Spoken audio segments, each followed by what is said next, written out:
You there, the black girl in the back with the cheap uniform. Come up here. Now. Chase Hendricks's voice sliced through the Orpheum Theater. 500 guests turned. 2 million viewers watched online. Zara Williams was 11 years old. Her hands trembled. I'm sorry, sir. I didn't mean... Save it. He grabbed her shoulder, dragged her into the spotlight. Let's see if you can actually sing or if you're just taking up space. He snapped at his band. Give her higher ground. The impossible note that made me $2 million. He leaned close, microphone off, but hers still on. Fail quietly, kid. The audience held its breath. What she did next didn't just prove him wrong. It ended everything he'd built on lies. 4 hours earlier, Zara had stood in that same theater with her stomach tied in knots. She lived in Compton with her mother and 2 younger brothers in a 2-bedroom apartment where the heater only worked in 1 room. Her mother was a nurse who worked night shifts at County General, sleeping during the day in stolen 3-hour blocks while Zara made mac and cheese for her brothers and helped them with homework. Money was always the question. Can we afford it? Not this month. Maybe next year. Zara had been singing since she was 5, standing in the second row of the New Hope Baptist Church choir every Sunday. By 7, her choir director, Ms. Johnson, had pulled her mother aside after service. Your daughter has perfect pitch, Ms. Johnson had said. 1 in 10,000 people can identify any note just by hearing it. She hears things the rest of us can't. Her mother had smiled, proud but tired. What do we do with that? Berkeley, Juilliard, professional training. Ms. Johnson paused. It costs money we don't have. So Zara sang at church. She sang in the school choir at Jefferson Elementary, where the music budget had been cut 3 years running. She sang in her room at night quietly, teaching herself runs from YouTube videos on her mother's old phone. Her range was unusual. D3 chest voice to G6 whistle register, those impossibly high notes that sounded like wind chimes. She didn't know this was rare. She just knew it felt right. When the letter came saying Jefferson Elementary had been selected for Chase Hendricks's charity gala, the whole school erupted. 20 choir students would perform as background vocals, real stage, television. Zara's mother bought her a new white blouse from the discount store, tags still attached until that morning in case they needed to return it. Chase Hendricks was famous for these galas, one every year in a different city, raising money for underprivileged schools, posing for photos with kids who looked like they needed saving. The press called him generous. His brand was built on being the voice of a generation.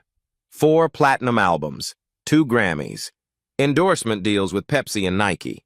And at the center was that signature note, the whistle register C6 at the end of higher ground that no one else could hit. Except during sound check that afternoon, Zara had heard something that didn't make sense. The choir had been waiting backstage, instructed to stay quiet while Chase rehearsed. Zara had wandered near the wings, curious, wanting to see the stage. And she'd heard him attempt the bridge of higher ground. He'd started strong. His voice was good, trained, polished, expensive sounding. But when he reached for that famous high note, something broke. His voice cracked around A5, 2 full steps below where it should have been. He'd stopped, frustrated, and snapped at his sound engineer. Bring the track up higher on that section. I need more support. The engineer nodded, adjusted something, and when Chase sang it again, the note was perfect. Too perfect. It didn't sound like it was coming from his throat. It sounded like it was coming from the speakers. Zara stood there, confused. She had perfect pitch. She could hear the difference between a live voice and a recording. She could hear the slight digital shimmer, the way the note sat on top of the music instead of inside it. That perfect C6 wasn't Chase Hendricks. It was a backing track. She'd gone back to the choir risers and said nothing. Who would believe an 11-year-old girl from Compton over a man who'd sold 4 million albums? But now, Standing under the spotlight with his hand gripping her shoulder, with 2 million people watching and his whispered threat still ringing in her ears, Zara understood something else. He knew she'd heard him at sound check. This wasn't about giving her a moment to shine. This was about making sure no one would ever believe her if she told the truth. The band started playing. The opening chords of Higher Ground filled the theater. Zara's mouth went dry. "I don't think I can," she started. "Sure you can, sweetheart." Chase's voice was loud for the audience. "Just follow the music." But Higher Ground wasn't easy. The verse sat comfortable, but the bridge climbed relentlessly toward that signature whistle register C6 that had made Chase Hendricks famous. The note Zara now knew he couldn't actually sing. Chase stepped back, giving her room to fail. "Whenever you're ready," he said. Zara took a breath. Her grandmother's voice echoed from that morning. "Baby, if someone tries to make you small, you stand tall." She opened her mouth to sing, but stopped. "Mr. Hendricks?" Her voice was small but carried through the microphone. Chase's smile tightened. "Yes? Can you turn off the backing track, please?" The theater went silent. Chase blinked. "What?" "The backing track. Can you turn it off? I want to sing it for real." Confused murmurs rippled through the audience. Chase's smile froze. "The backing track is part of the arrangement, sweetheart." "But you sang it without the track at sound check," Zara said. Her heart pounded. "You sang it alone." The murmur grew louder. Chase's jaw tightened. "Sound check is different from performance." "Then can you sing it first? Show me how, without the track?" The question hung in the air. Chase stared at her. The audience stared. The cameras zoomed in. "Excuse me?" "I want to learn from you," Zara said, her voice still respectful but firm. "Sing it without the backing track so I can hear how you do it." 3 seconds of silence. Then Chase laughed. Sharp. "You want me to audition for you?" "No, sir. I just want to see if you can actually hit the note." The theater erupted. Gasps, scattered laughs. Chase's face flushed red. "Of course I can hit the note. I've been hitting it for 15 years. "Then show me." Chase's mouth opened, closed, his hand flexed. "Fine," he said through his teeth. "You want a demonstration?" He turned to his sound engineer. "Kill the backing track.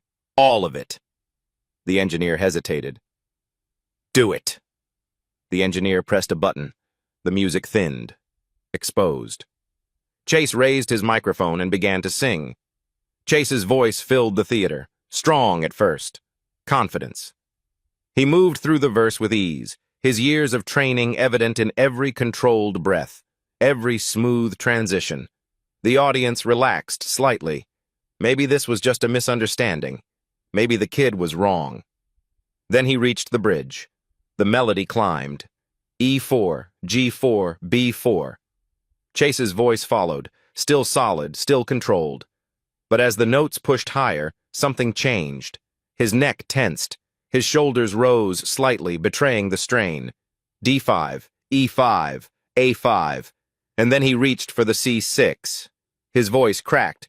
It broke somewhere around A sharp, a full step and a half below the target, the sound splintering like glass. He stopped abruptly, coughed, tried to cover it with a laugh. "Sorry, folks. Dry throat." He smiled, but it didn't reach his eyes. "That's why we use the track, to protect the voice during long shows." But Zara had heard enough, and so had everyone else.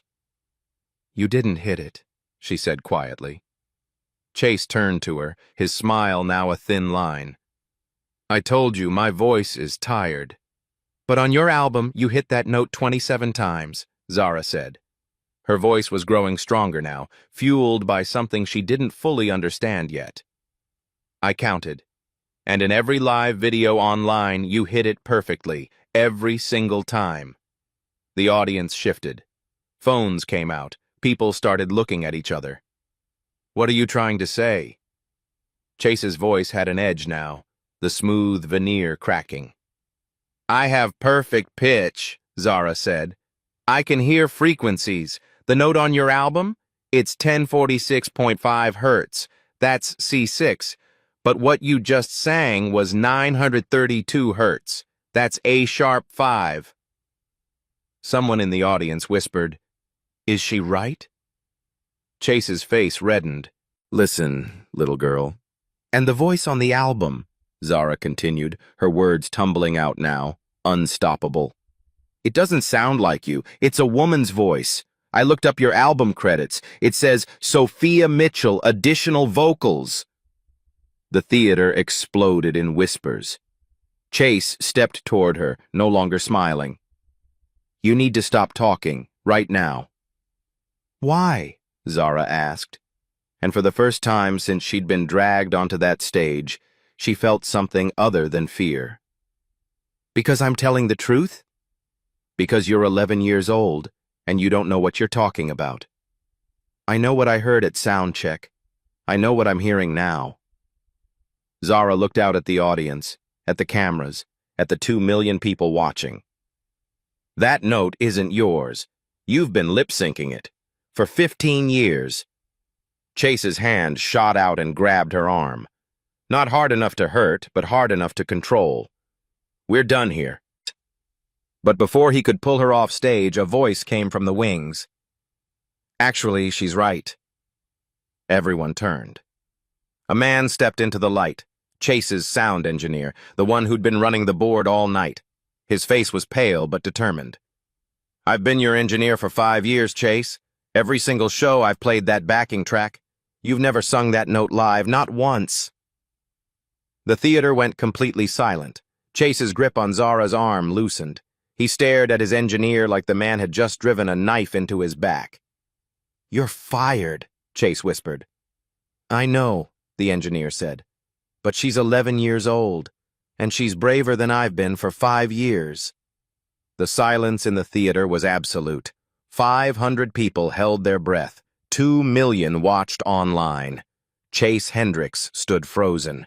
His sound engineer had just destroyed him in front of the world. This is ridiculous, Chase said, his voice shaking. You're going to believe some kid over me? I have 2 Grammys. I've sold 4 million albums.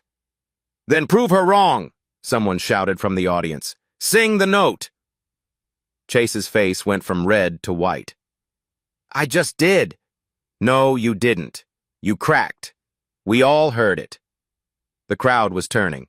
Chase looked at Zara, standing there in her discount store blouse and something ugly twisted in his chest. Fine, he said. You think you're so smart? You sing it. Right now.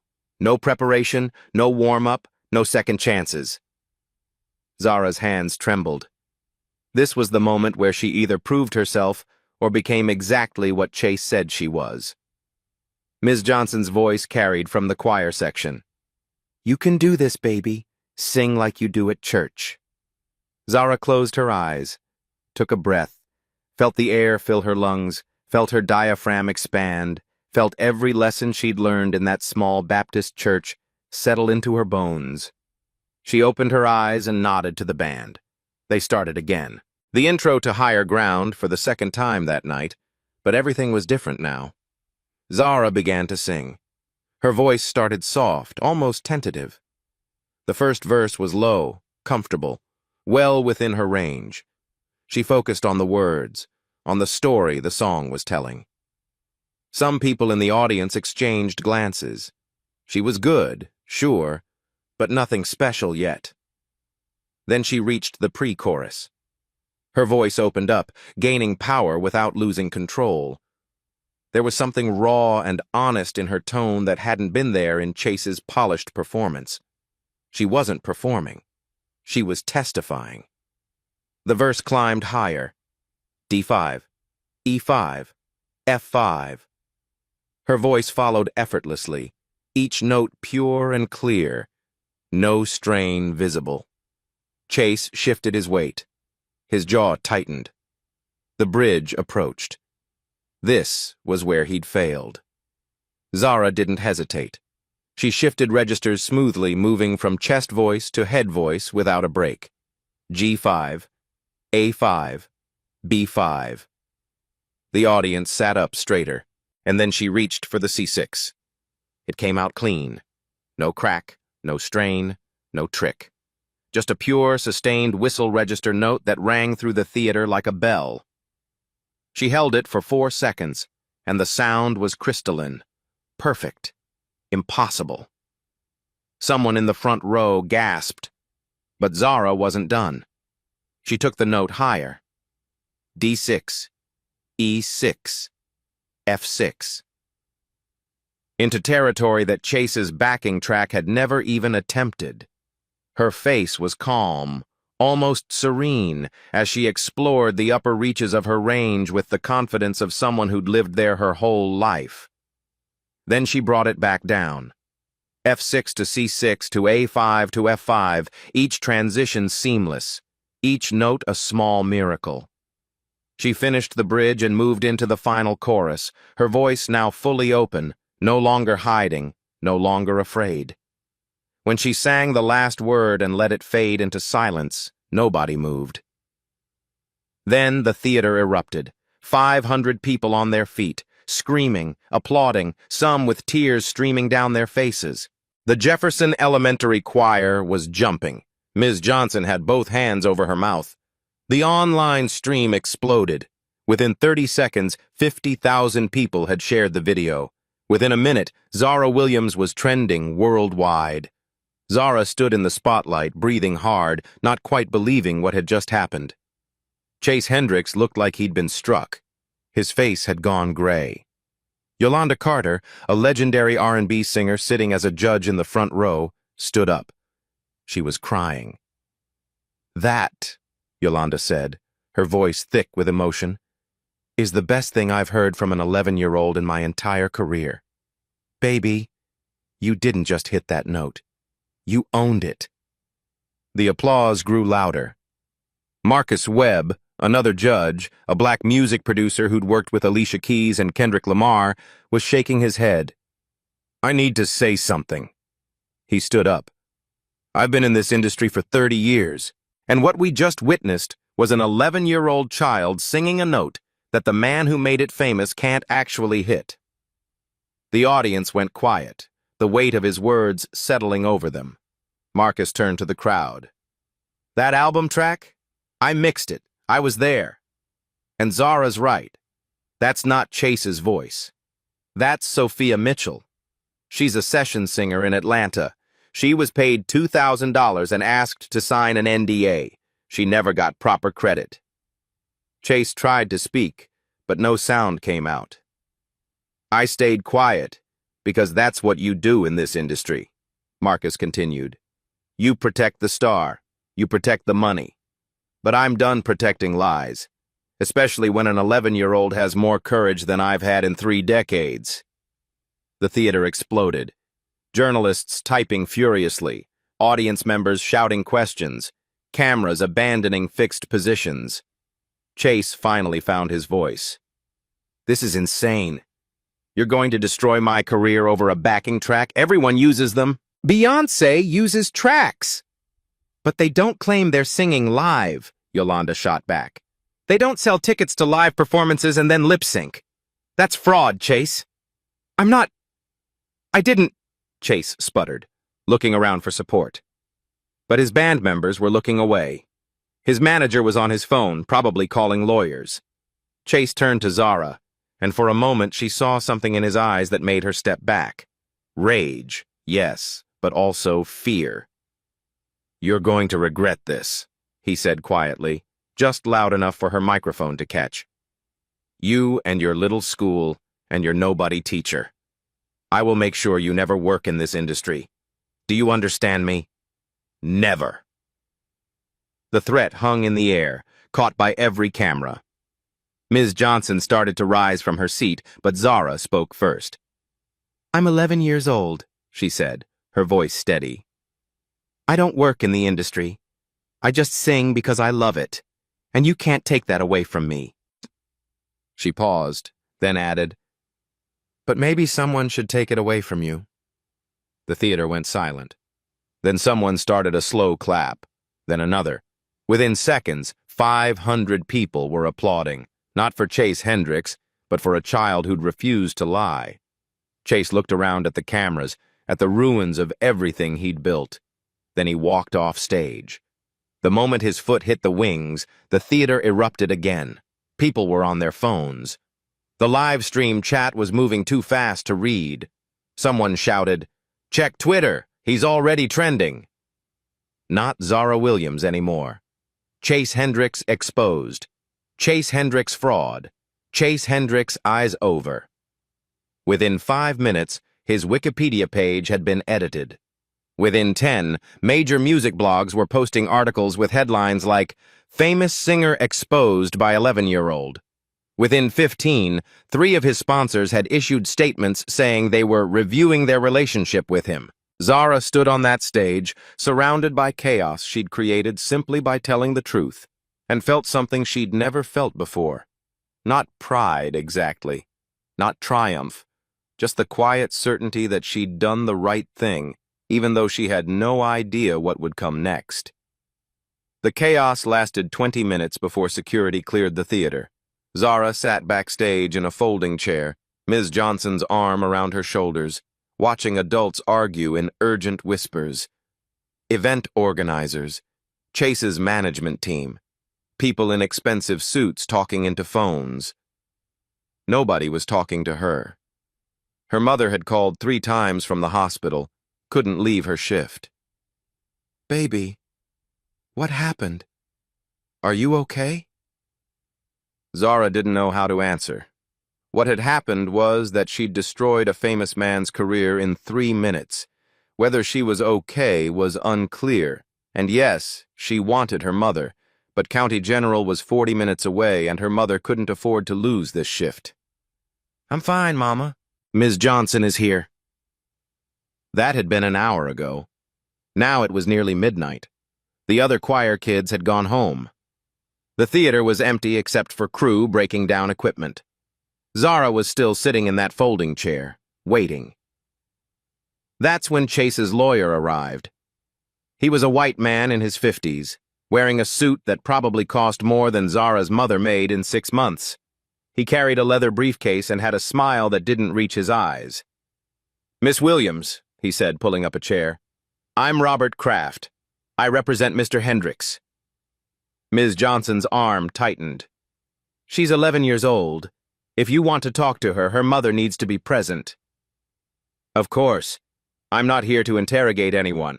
I'm here to resolve this unfortunate misunderstanding." "There's no misunderstanding," Ms. Johnson said. "Your client can't sing the notes he's famous for. That's fraud." Kraft's smile didn't waver. "The music industry is complex. Artists use vocal support, backing tracks, studio enhancement. It's standard. What happened tonight was a young girl making serious accusations without understanding the professional context."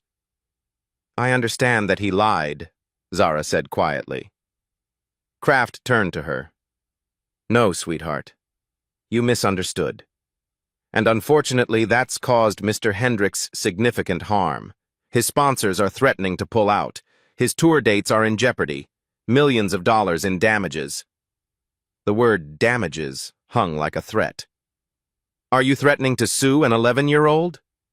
Ms. Johnson's voice was ice. "Not at all.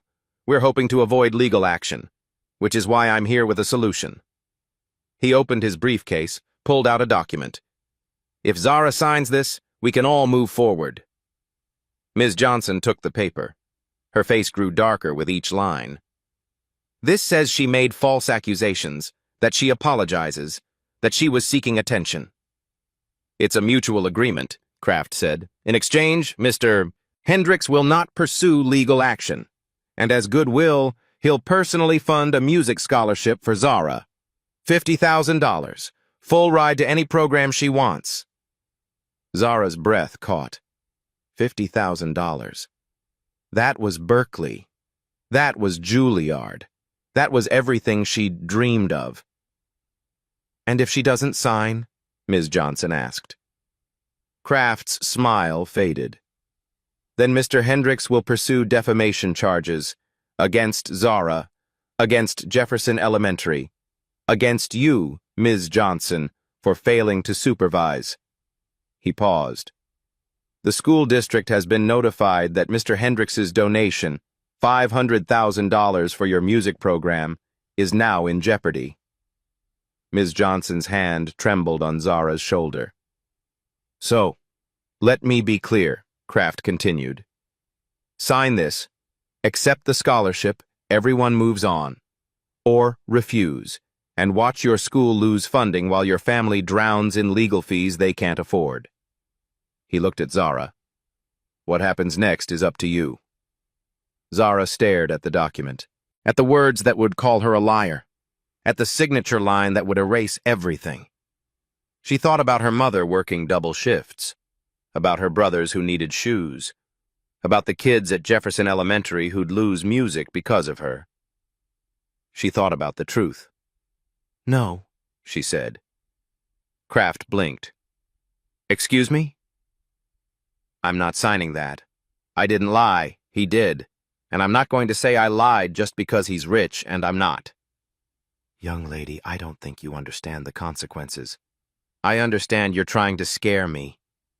Zara stood up. Even at less than 5 feet tall, even with shaking hands, she looked him in the eye. "Sue me if you want, but I'm not signing that paper." Kraft's face hardened. "Then we'll see you in court." He gathered his briefcase. At the door, he turned back. "By tomorrow morning, there will be stories about you, about your family, private things, painful things. And when it gets bad, and it will, remember you chose this." Nick. Then he was gone. Ms. Johnson pulled Zara close.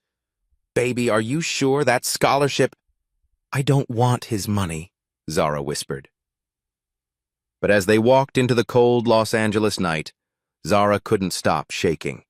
She'd just refused $50,000 and threatened her school's funding. She'd made an enemy of one of the most powerful men in music.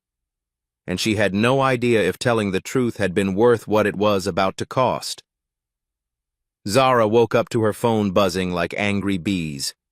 6 in the morning, 3 hours of sleep. Her mother sat at their tiny kitchen table with her laptop open, face pale. "Mama? Baby, don't go online today. Don't look at—" But Zara had already picked up her phone.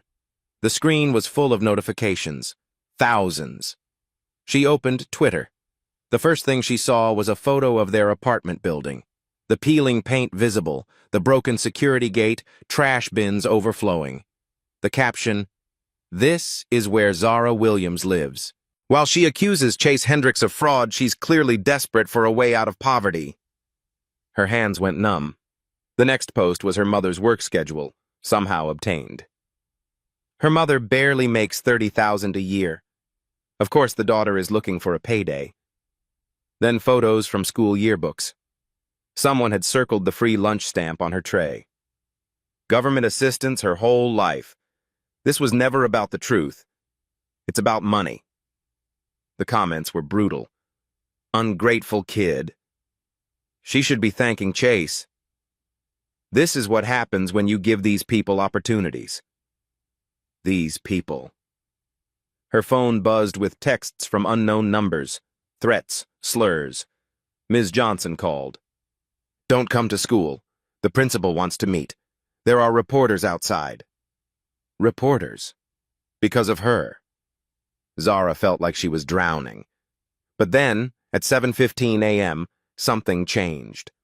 A woman named Sophia Mitchell posted a video. She was in her 30s, black, sitting in a recording studio with gold records behind her. "My name is Sophia Mitchell. I'm a session singer.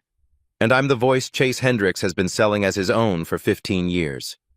Zara's mother grabbed her hand. "That little girl told the truth last night. I sang the whistle register notes on Higher Ground and 4 other songs. I was paid $2,000 per song and asked to sign an NDA. Sophia held up a document. "This is my contract. This is proof. And I'm done staying silent while a child gets attacked for exposing what I was too afraid to expose." The video had been posted 8 minutes ago. Already 50,000 views. Within an hour, 2 million. Within 3 hours, 7 more session singers came forward, each with contracts, each with recordings, each confirming what Zara had said. By noon, the narrative had flipped. Chase Hendricks Exposed was trending with proof, not speculation. Zara sat on her worn couch, watching the internet tear apart the man who'd tried to destroy her. She wasn't alone anymore. Chase Hendricks wasn't going down quietly. By that afternoon, his legal team had filed a $10 million defamation lawsuit, not just against Zara, against Sophia Mitchell, against Marcus Webb, the producer who'd spoken up at the gala, against Jefferson Elementary School for allowing a minor to make false public accusations. $10 million. Zara's mother stared at the legal document that had been hand-delivered to their apartment at 3 p.m. Her hands shook so badly she could barely hold the paper. "We don't have money for a lawyer," she whispered. "We don't have money for anything." The lawsuit was strategic, designed not to win, but to terrify.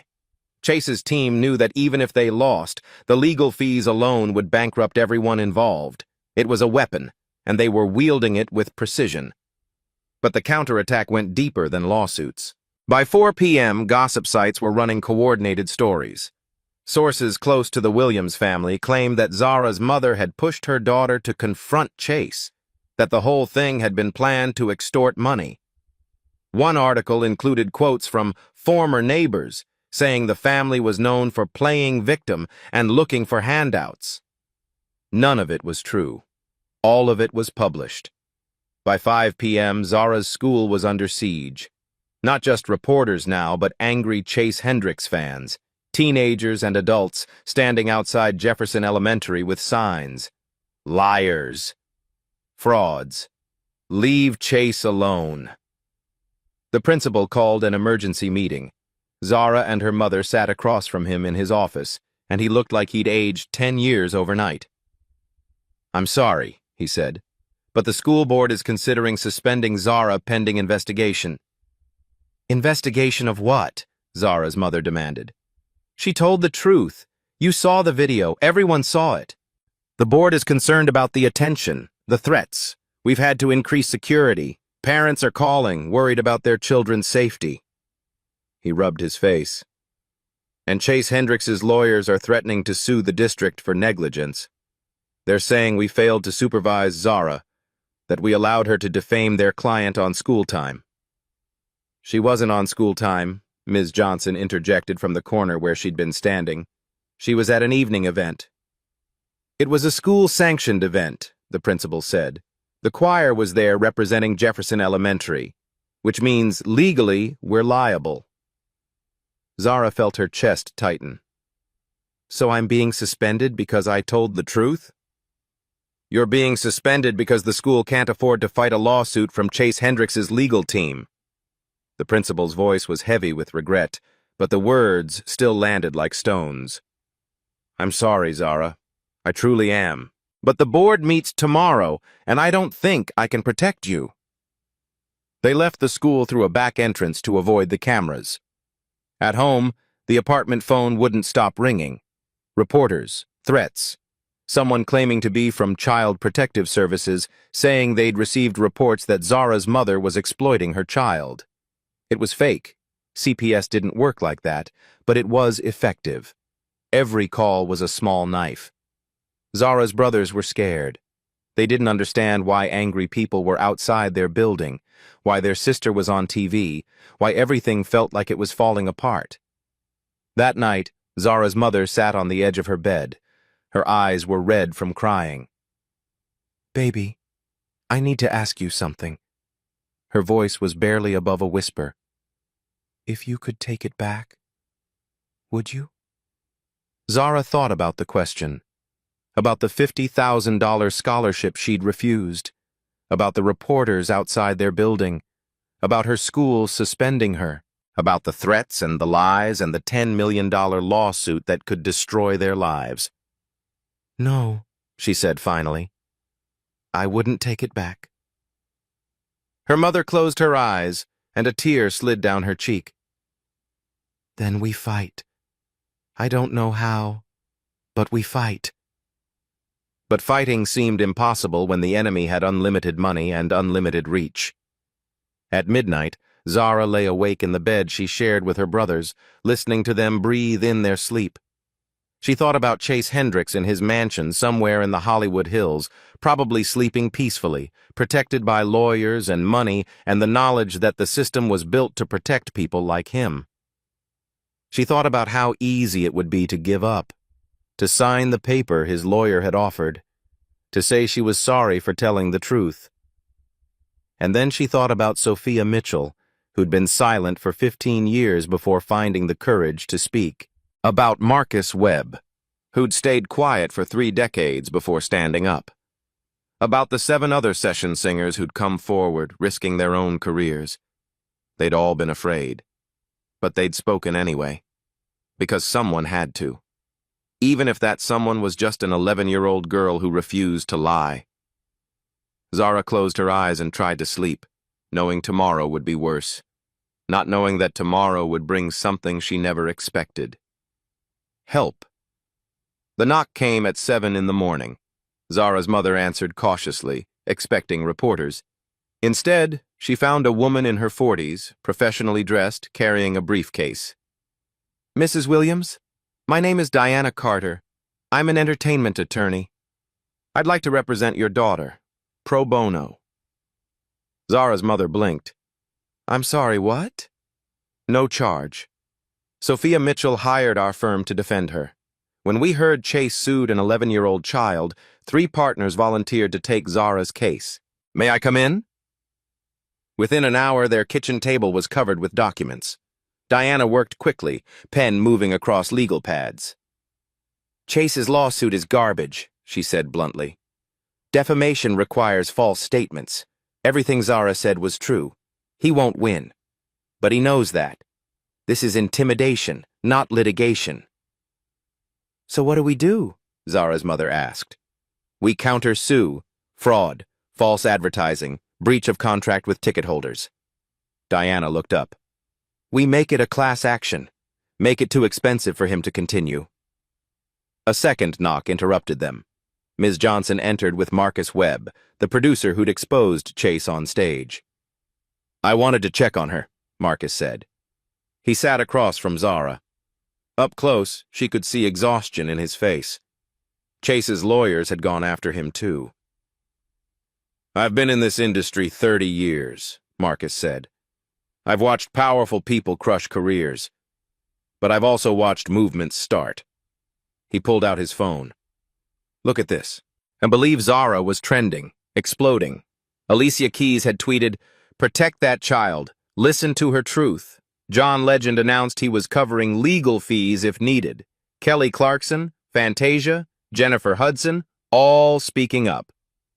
"You're not alone," Marcus said. The third knock came at 9 a.m. Rachel Goldstein from 60 Minutes. "I'd like to do a story," Rachel said. "An investigation. Chase's career, his pattern of credit theft, the industry that protected him. I want to tell the whole story." "Why?" Zara's mother asked suspiciously. "Because I have a daughter your age," Rachel said quietly. "And if someone tried to silence her for telling the truth, I'd want someone to help." By noon, the apartment was full. Diana's paralegal had arrived with documents. 2 of Sophia's industry contacts offered statements. Ms. Johnson was coordinating with Jefferson Elementary teachers who wanted to support Zara publicly. Then Sophia Mitchell herself arrived. She wasn't what Zara expected. In videos, Sophia looked polished. In person, she looked tired, human, scared. She sat next to Zara and took her hand. "I was 23 when I signed that NDA," Sophia said. "I needed the money. I needed the credit. And when they buried my name where nobody would see it, I told myself it was fine. Just business." She paused. "I told myself that lie for 15 years, until I watched an 11-year-old refuse to lie at all." "I'm scared," Zara admitted. "Me too," Sophia said. "But we're scared together now. That's different." By evening, the narrative was shifting. not just on social media, but in major outlets. The New York Times. Session singer speaks out. The hidden voices behind pop music. Rolling Stone was preparing an expose on Chase's entire catalog. Billboard was investigating how many other artists had similar arrangements. The story had grown beyond Zara. It was about people whose work was stolen, whose talent was used and discarded, whose names were erased so others could shine. Jefferson Elementary's principal called. The school board had voted. Zara wasn't being suspended. Instead, they were declining Chase's donation and issuing a public statement supporting Zara's right to speak truth. "We don't want money from someone who attacks children." That night, a GoFundMe appeared. Not from Zara's family, from parents at Jefferson Elementary, from community members, from strangers who'd seen the videos. The goal was $50,000 to replace Chase's donation. It raised $300,000 in 6 hours. Zara sat on her couch, watching donations scroll past, reading messages from people she'd never met. Teachers, musicians, parents, kids her age who said she'd inspired them. Her mother read from her phone, voice thick. "I'm a session musician in Nashville. I've had my work stolen for 20 years. Watching Zara gave me courage to demand proper credit. Thank you, brave girl." Marcus had been right. This was bigger than one lawsuit, one career, one scared child. This was a movement. And Zara Williams, 11 years old, 4 feet 7 inches tall, was at its center. Not because she'd wanted attention or money or fame, but because she'd done the simplest, hardest thing in the world. She'd refused to lie. The courtroom was smaller than Zara had imagined. Los Angeles Superior Court, Department 23, with wood-paneled walls and fluorescent lights that hummed. 30 people filled the gallery, reporters mostly, and supporters who'd lined up at dawn. Chase Hendricks sat at the plaintiff's table with 5 lawyers in expensive suits. He wore a navy blazer and an expression of wounded dignity. Zara sat at the defense table between her mother and Diana Carter. Her legs dangled from the chair, not quite reaching the floor.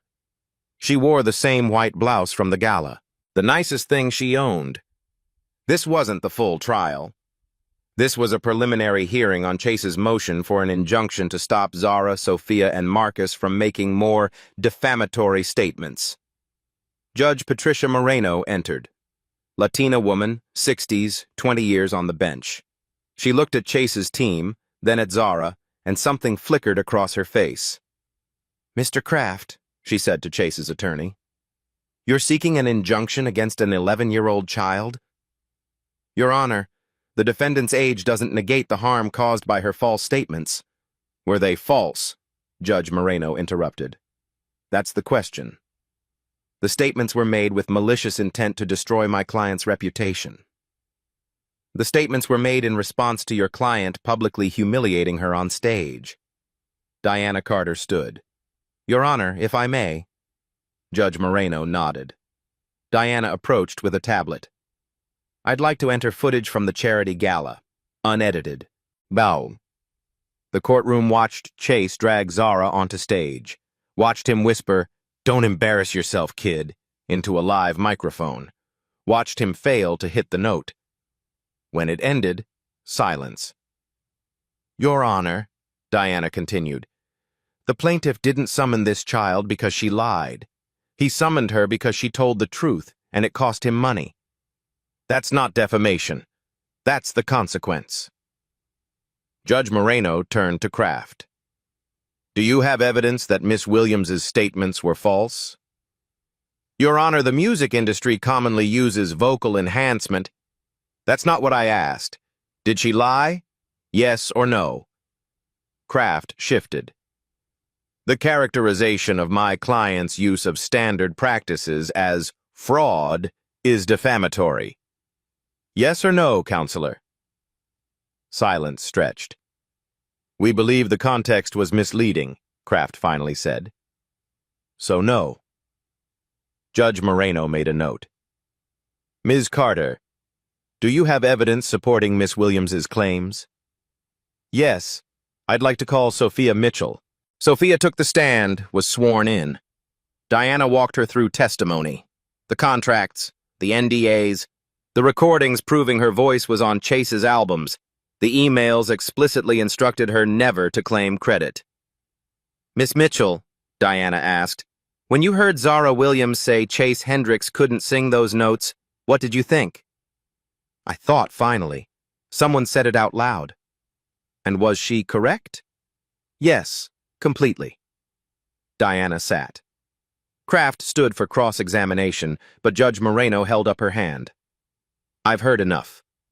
She looked at Chase directly. Mr. Hendricks, I'm going to ask you something. You're under oath, even not on the stand. Can you, right now in this courtroom, sing the note in question? Chase's face went pale. Your Honor, I don't see how that's relevant. It's extremely relevant. You're asking this court to silence people who say you can't hit a note. Prove them wrong. Sing it. The courtroom held its breath. Chase looked at his lawyers, at the judge, at Zara. My voice isn't warmed up. I can't just perform on demand. You performed on demand for 15 years, Judge Moreno said. You sold tickets to live performances. Surely you can demonstrate it once. Chase's mouth opened, closed. No sound came out. That's what I thought. Judge Moreno picked up her gavel. The motion for injunction is denied. Furthermore, I'm sanctioning the plaintiff for bringing a frivolous suit intended to silence truthful speech. Mr. Hendricks, you don't get to drag an 11-year-old into court because she embarrassed you. She looked at Zara. Miss Williams, you're free to continue telling your story. That's called the First Amendment. It protects truth, even when truth is inconvenient. The gavel came down. The gallery erupted. Reporters rushed for exits. Camera flashes went off. Chase Hendricks sat frozen, his lawyers already packing briefcases. Zara felt her mother's arms around her, felt Ms.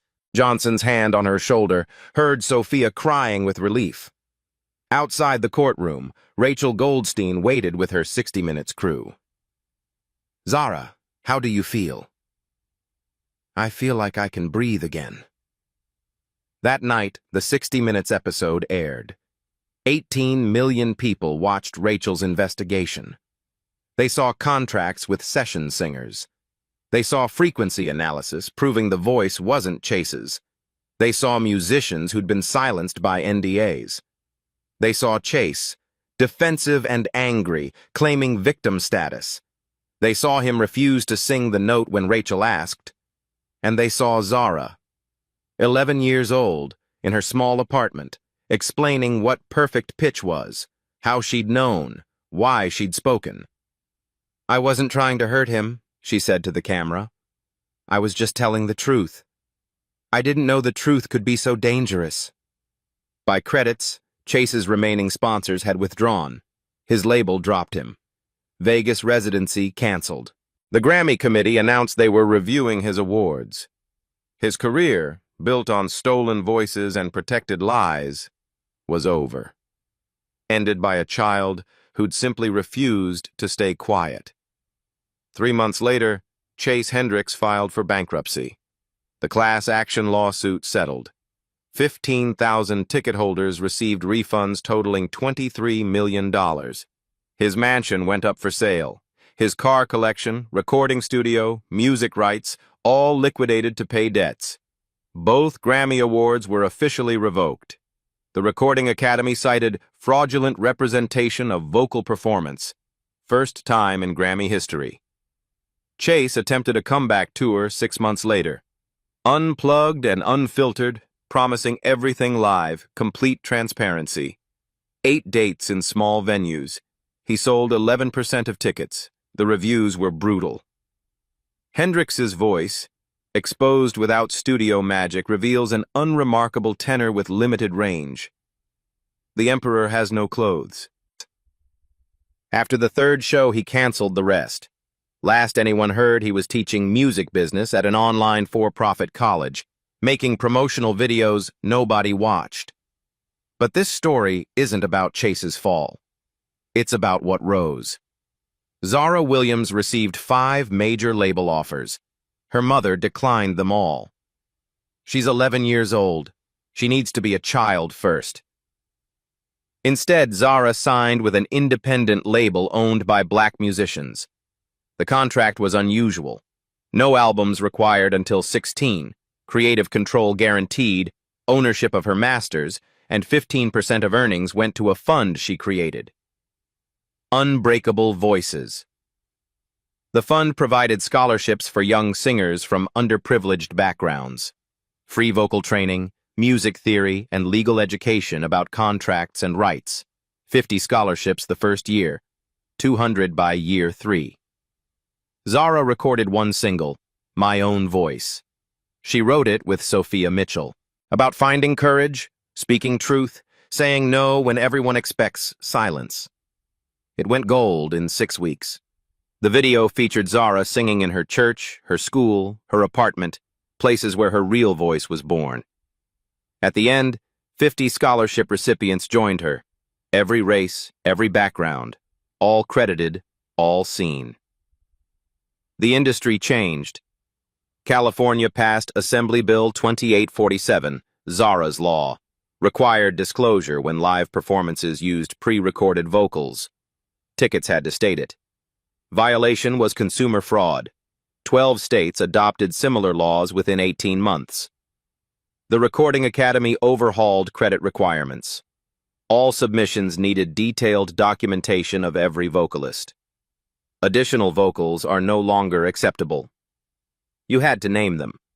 Spotify and Apple Music added credits tabs to every song. Session musicians invisible for decades suddenly had names attached to their work. A session musicians union formed. 2,000 members in the first year. They negotiated minimum standards, proper credit, royalty participation, legal protection. 47 artists voluntarily updated liner notes, acknowledging uncredited session singers. Transparency became the new currency. Sophia Mitchell's career exploded. She'd been in the shadows 15 years, now magazine covers. She released her own album. She won a Grammy, for real. In her acceptance speech, she thanked Zara. I was too afraid to speak for 15 years. This 11-year-old showed me what courage looks like. This award belongs to both of us. Marcus Webb started a production company dedicated to properly crediting new talent. I'm done protecting frauds. I'm protecting the truth now. Jefferson Elementary's music program became the best funded in the district. $800,000 from GoFundMe. 2 new teachers, instruments for everyone, scholarships named after Ms. Johnson. Ms. Johnson received offers from prestigious schools. She turned them down. My kids are here. I'm staying. 1 year after the gala, Zara performed at the Grammy Awards. 12 now, still in regular school, still sharing a bedroom, still singing in church. She stood on that stage in a simple dress. No elaborate production, just her voice and piano played by Sophia. She sang My Own Voice. When she hit the final note, a sustained C6 that rang clear through the Staples Center, 18,000 people rose to their feet. Not because it was impossible, because it was honest. Remember that moment? When Chase Hendricks pointed at a small black girl in a cheap uniform and dragged her onto a stage, expecting her to crumble. When he whispered, "Don't embarrass yourself," into a live microphone, thinking nobody would care. He thought he was teaching her about knowing her place. He didn't know she was about to teach the world about truth. 18 months later, Zara Williams is 13. Still in that apartment in Compton. Still shares a bedroom with her brothers. Still takes the bus. But everything changed. Session singers who'd been invisible for decades now have their names in lights. Young artists have legal protection. Audiences demand transparency. And across the country, kids are singing unafraid because they watched an 11-year-old refuse to shrink. Zara didn't just hit a note Chase Hendricks couldn't reach. She hit a note the entire industry couldn't ignore.